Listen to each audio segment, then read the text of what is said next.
primeira pergunta que é feita entre os investigadores responsáveis por um caso de assassino em série após a prisão do criminoso sempre é: como essa pessoa se tornou um assassino em série? A resposta, segundo o FBI, está no desenvolvimento do indivíduo, desde o nascimento até a idade adulta. Em resumo, o comportamento desviante é o reflexo direto das experiências de vida, dos fatores biológicos, educação e escolhas que o sujeito fez ao longo do seu desenvolvimento. O resultado coletivo das influências separa o comportamento individual do comportamento humano genérico. Afinal, é o indivíduo quem vai escolher se envolver ou não com determinados padrões comportamentais. De compreensão geral, é fato de que nós, como seres humanos, estamos em constante estado de desenvolvimento desde o momento do nosso nascimento.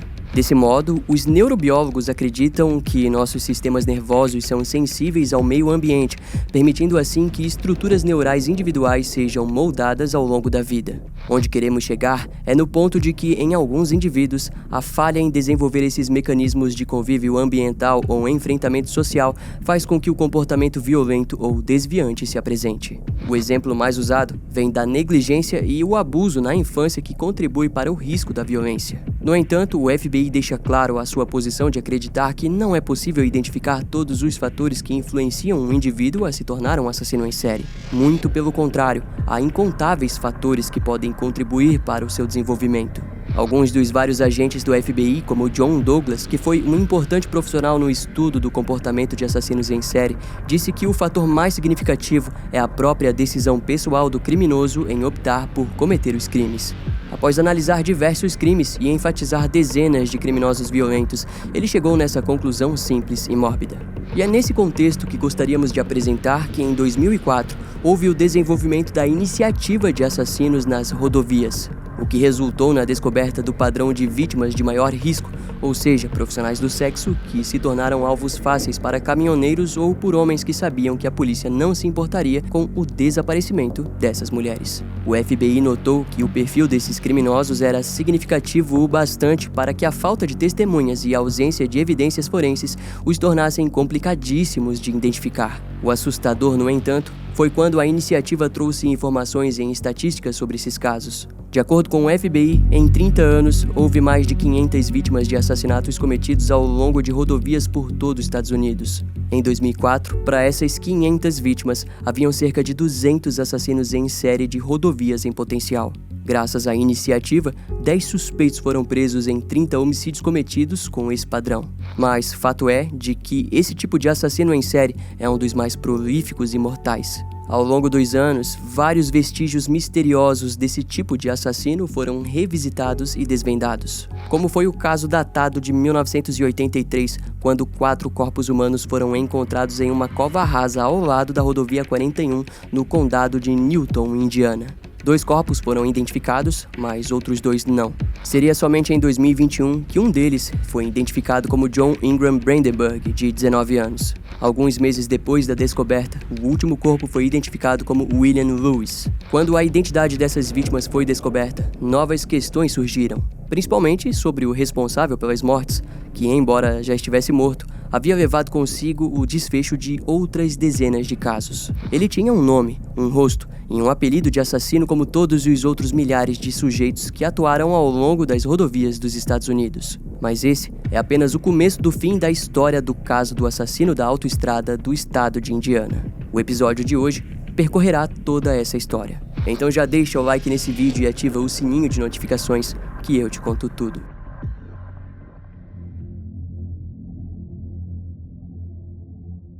A série de assassinatos se iniciou no dia 23 de outubro de 1982, quando o corpo de Steven Crockett, de 19 anos, foi encontrado brutalmente mutilado nos arredores das vias de Kankakee, no Illinois. Os investigadores não deram tanta atenção ao caso, mas fato é que na autópsia os detalhes eram assustadores.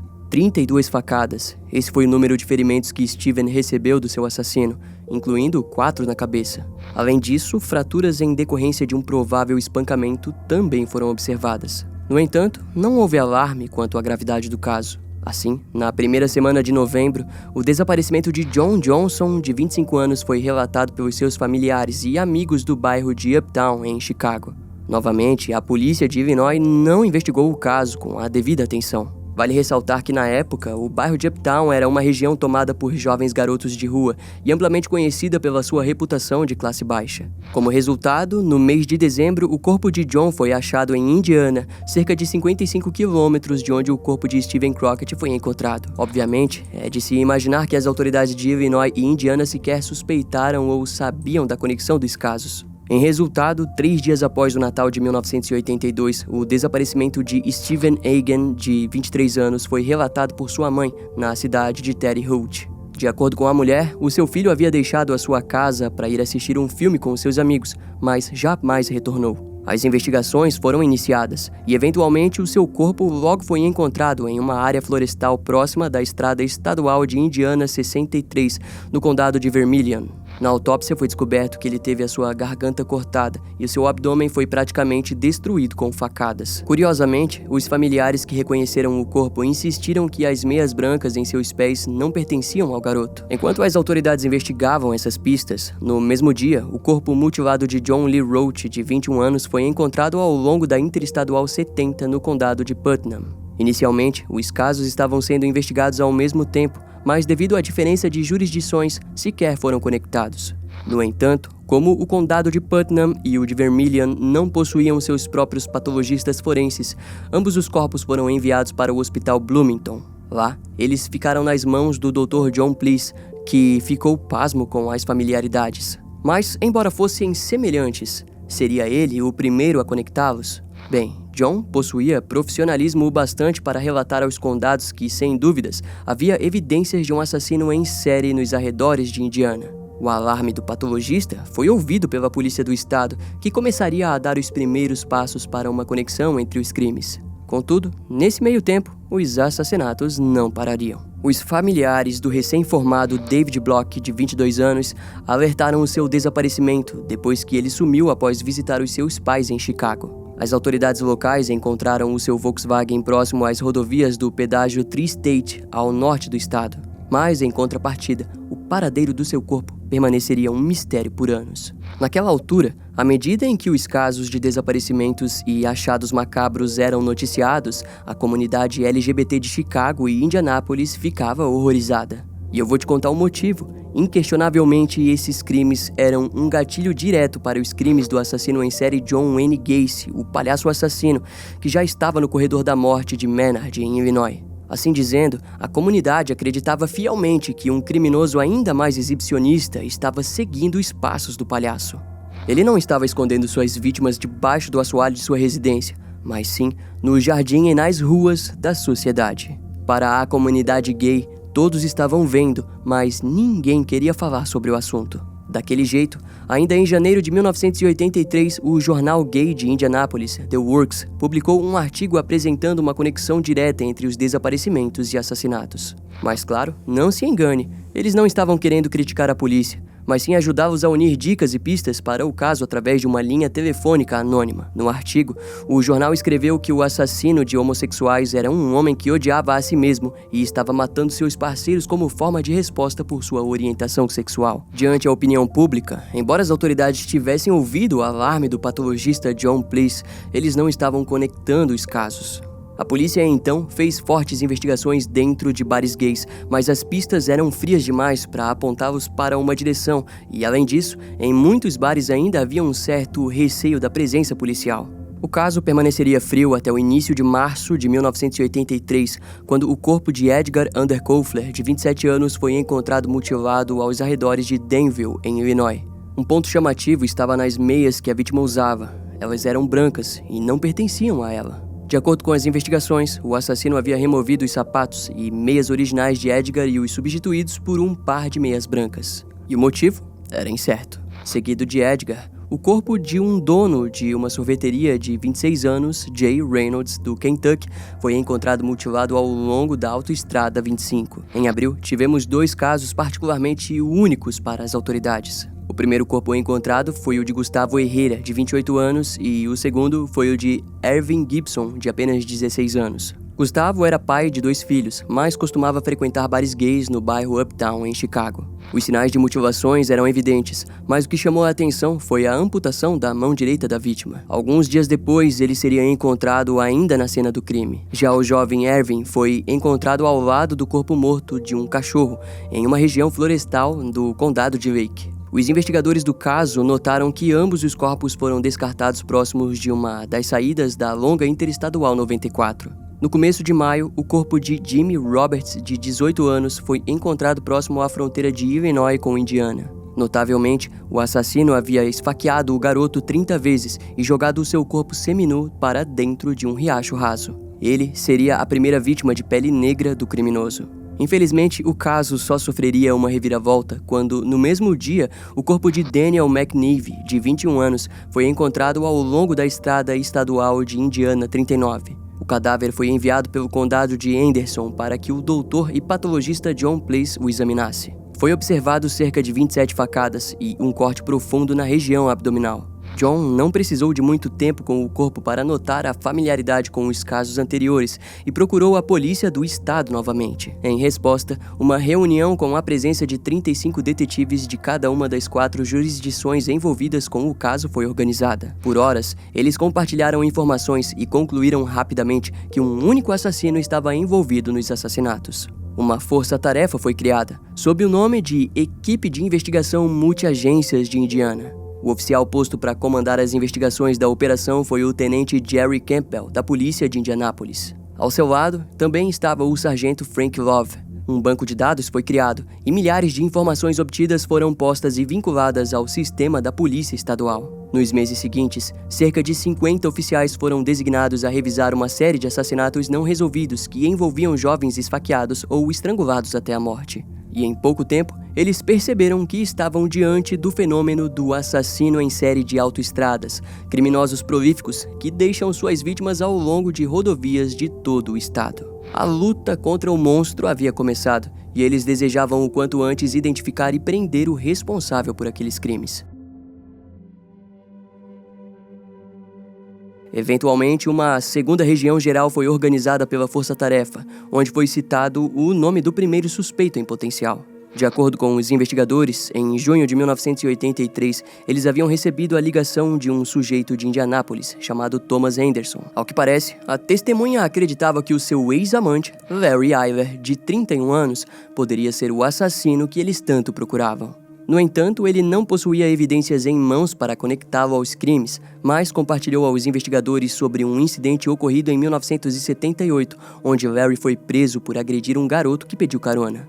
A pista então foi investigada e foi descoberto que no dia 3 de agosto daquele ano, o suspeito usou uma faca de açougueiro para render o caroneiro que havia recusado seus avanços sexuais. Sob a ameaça da faca, o jovem foi obrigado a se despir e Larry o algemou para, em seguida, amarrar os seus tornozelos. A situação deixou a vítima aterrorizada o bastante para lutar contra o agressor e sair mancando devido às amarras. Larry o perseguiu e, ao se aproximar, o esfaqueou no pulmão. O garoto se fingiu de morto, fazendo com que o suspeito fugisse do local. Quando se viu sozinho, ele foi cambaleando até uma casa próxima e pediu por socorro. E, curiosamente, a polícia não precisou de nenhum esforço para prender Larry. Ele mesmo parou em uma das residências locais e confessou o seu crime. Porém, a vítima se recusou a registrar queixa contra o seu agressor e o caso foi esquecido pela justiça. Naquele tempo, Larry poderia ter sido preso e condenado por tentativa de homicídio, o que o garantiria um bom tempo atrás das grades. Os detetives também notaram que 3 anos depois do ocorrido,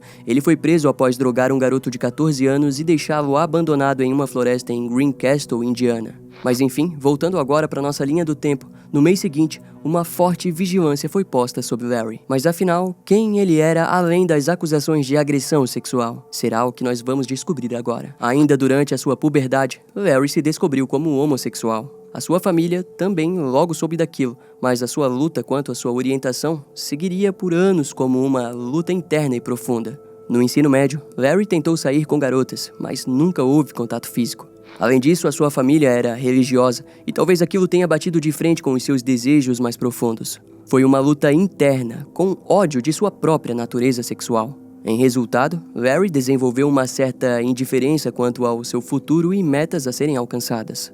A escola não tinha seu interesse e ele não conseguiu finalizá-la. Posteriormente, ele só conseguiu o seu certificado através do Desenvolvimento Educacional Geral, o qual conhecemos aqui no Brasil como EJA. Nos anos seguintes, Larry conseguiu entrar na Universidade do Estado de Indiana, mas acabou abandonando a vida acadêmica. Ele então conseguiu um emprego como segurança em um hospital geral no condado de Marion. Mais tarde, saiu desse trabalho e conseguiu uma vaga em uma sapataria, onde conheceu a comunidade gay de Indianápolis. Dentro daquele mundo, ele se relacionou com diversos homens, mas eles logo notaram o homem peculiar que Larry se apresentava ser.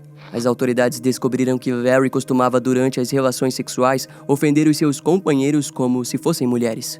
Além do mais, a comunidade o conhecia como um homem de feitiços com couro, submissão e lances com facas. Curiosamente, foi descoberto que durante a década de 1970, Larry nutriu um relacionamento com um homem chamado Robert Little e um outro homem casado chamado John Dobrovolskis. Depois que ele entrou no radar da polícia, os policiais o seguiram e o fotografaram diversas vezes em bares gays da região, mas ficou evidente que ele não cometeu nenhum assassinato durante a vigilância. Mas, em contrapartida, um corpo foi encontrado no condado de Ford, apresentando o mesmo padrão, mas a autópsia garantiu que ele já estava morto faziam meses. No dia 27 de agosto de 1983, Larry foi flagrado saindo de um bar gay ao lado de um homem. A polícia seguiu o suspeito até um motel de Greencastle.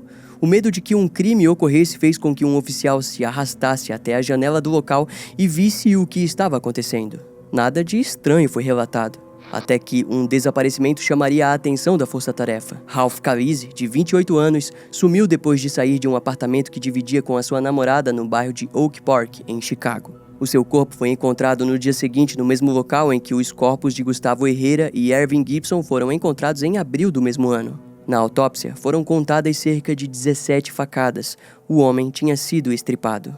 No local, alguns rastros de pneus foram observados e registrados. Devido àquele assassinato, foi visto que 4 das vítimas moravam no bairro de Uptown, em Chicago. E nesse período foi descoberto que outros casos semelhantes aos da Força-Tarefa estavam sendo investigados separadamente pela polícia de Indiana. Um desses casos era de Craig Townsend, que foi sequestrado em outubro do ano anterior e espancado pelo criminoso, que o descartou semiconsciente ao longo de uma rodovia na cidade de Lowell, Indiana. Infelizmente, a testemunha fugiu do hospital antes que pudesse descrever o seu agressor à polícia. Em setembro de 1983, a Força-Tarefa tentou encontrá-lo, mas sem sucesso. No mesmo mês, agentes do FBI foram chamados para participar de uma reunião onde forneceram um perfil psicológico do assassino da autoestrada, como era chamado pelos detetives. O perfil foi montado pela, na época, nomeada Unidade de Ciência Comportamental do Quântico, na Virgínia. Os agentes descreveram o assassino como um homem que tentava ser machão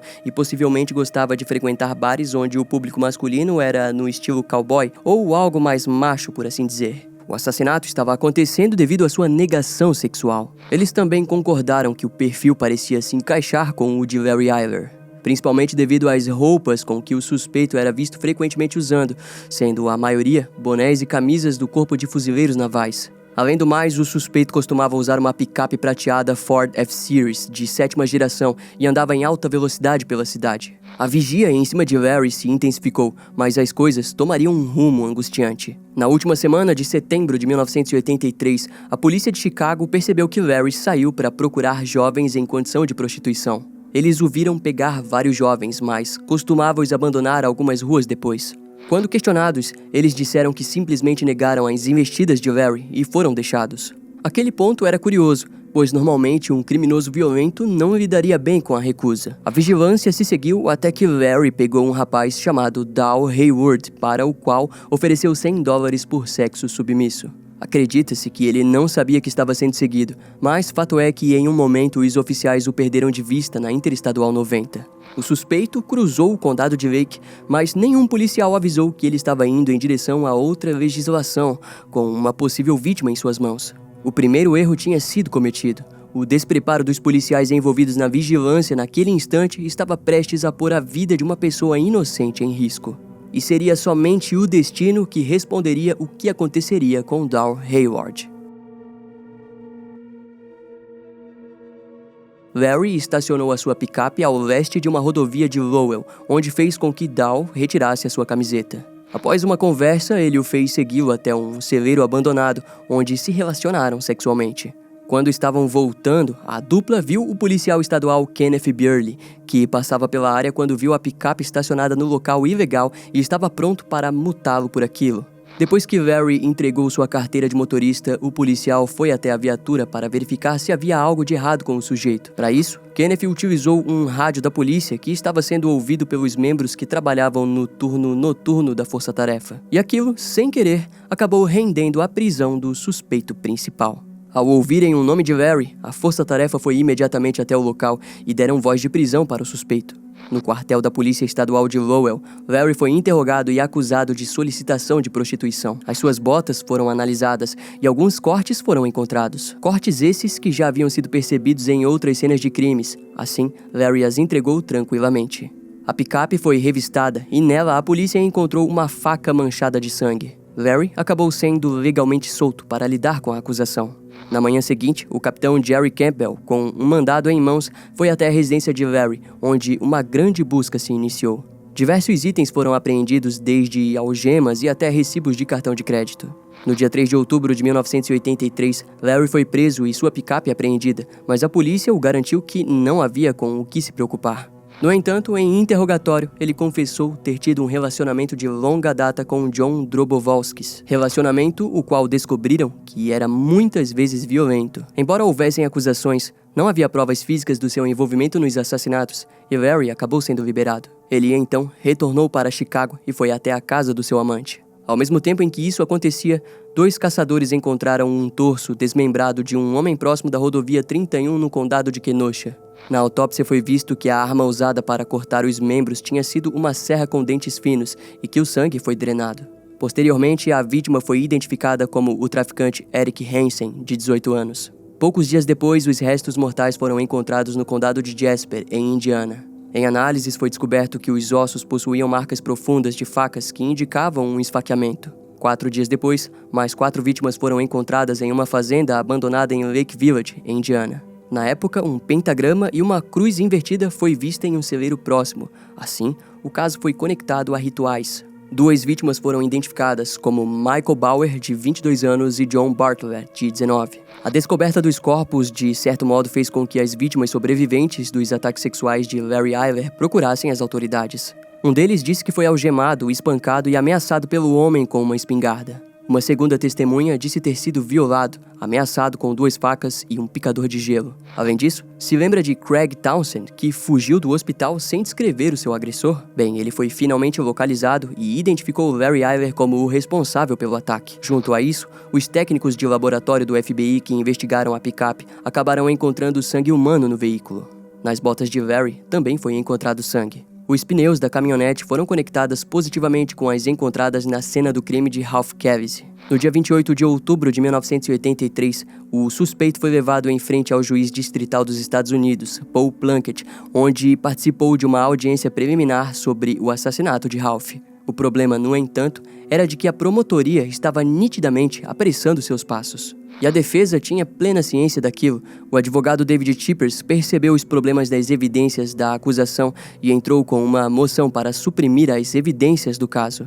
Em janeiro de 1984, em uma audiência de supressão, a defesa apelou alegando diversos pontos de erro no caso da acusação. A defesa continuou argumentando o comportamento ilegal e negligente da acusação. Eventualmente, depois de vários dias de julgamento, Larry foi mantido livre para responder em liberdade. Mas o processo mudaria quando, em agosto de 1984, uma descoberta sinistra ocorreu. O zelador de um complexo de apartamentos da rua West Sherman, em Chicago, encontrou a lixeira do prédio repleta de sacos de lixo e cinzas. Nos sacos foram encontrados diversos pedaços humanos. Em pouco tempo, testemunhas identificaram que o inquilino que havia descartado os itens era Larry Eyler. Os agentes ficaram incrédulos e às 7 horas da manhã do dia 21 de agosto invadiram o apartamento do suspeito e o pegaram na cama com John Drobovolskis. Ainda no local, ele foi preso e acusado de assassinato. Os restos encontrados foram levados para o Departamento de Polícia de Chicago, onde identificaram a vítima como Danny Bridges, de 16 anos. Algumas digitais encontradas nos casos também combinavam perfeitamente com as de Larry, que foi formalmente acusado de assassinato em primeiro grau. No apartamento foram encontradas manchas de sangue, uma caixa de sacos plásticos, uma serra e um item de roupa da vítima. E diante aos horrores do assassino, a promotoria anunciou que faria de tudo para garantir a sentença de morte para Larry Eyler. Larry se declarou inocente das acusações de assassinatos e sua equipe de defesa teve sucesso em atrasar o julgamento por quase 2 anos. E para piorar, não havia nada que conectasse o criminoso em todos os casos, sendo o mais forte o do assassinato de Danny Bridges. Seria somente no dia 1º de junho de 1986 que o Tribunal Criminal do Condado de Cook lidaria com o caso. Mas antes disso, o corpo de David Block, desaparecido desde 1982, foi finalmente encontrado, mas não haviam evidências físicas que conectassem Larry ao crime. O julgamento durou cerca de 3 meses até que, em outubro, Larry Eyler fosse condenado à morte pelo assassinato de Danny Bridges. No julgamento, o juiz explicou que o crime de Larry era tão brutal que mostrava o desrespeito do criminoso pela vida humana. Ao fim, ele confirmou que Larry era uma pessoa má e que deveria morrer pelos seus atos. O criminoso também foi condenado a 15 anos de prisão por sequestro agravado e 5 anos por tentar esconder a morte de sua vítima. 3 anos depois, sua sentença foi confirmada e sua execução foi marcada para março de 1990. Obviamente, os advogados do criminoso lutaram para atrasar e apelar contra a sentença. Contudo, o caso tomou um rumo curioso quando, em outubro, a promotoria do condado de Vermilion reabriu o caso de assassinato de Stephen Egan. Larry aceitou cooperar com o caso e alegou haver um cúmplice em seu crime. No dia 13 de dezembro daquele ano, ele chegou no condado de Vermilion, onde se declarou culpado do assassinato de Stephen Egan e acusou Robert Little de ser o seu cúmplice de assassinato. De acordo com o criminoso, eles teriam matado Stephen juntos em uma fazenda abandonada, onde o amarraram e o esfaquearam até a morte. Robert se declarou inocente das acusações, mas foi detido sem fiança até que a resolução do caso ocorresse. Posteriormente, Larry foi condenado a 60 anos pela morte de Stephen Egan. A defesa abriu um recurso e o escritório do defensor de apelações do Illinois nomeou a advogada Caitlin Zellner para ir contra a condenação. Ela, então, ofereceu um acordo à promotoria, onde ele confessaria sua culpa em mais de 20 homicídios cometidos em 10 condados de Illinois e Indiana. Mas, em troca, a sentença de morte deveria ser comutada, ou seja, anulada. Segundo Caitlin, era a única maneira para que Larry não levasse os seus segredos sobre as mortes daqueles garotos para o túmulo. Das 10 jurisdições, 8 concordaram com o acordo, e uma 9ª esperou para ver a resposta do condado de Cook, que rejeitou o acordo. Sendo assim, a pena de morte continuou. O julgamento do suposto cúmplice Robert Little começou em abril de 1991, onde a promotoria contou com o depoimento de Larry. O assassino condenado descreveu graficamente como Robert e ele abriram o abdômen de Stephen Egan.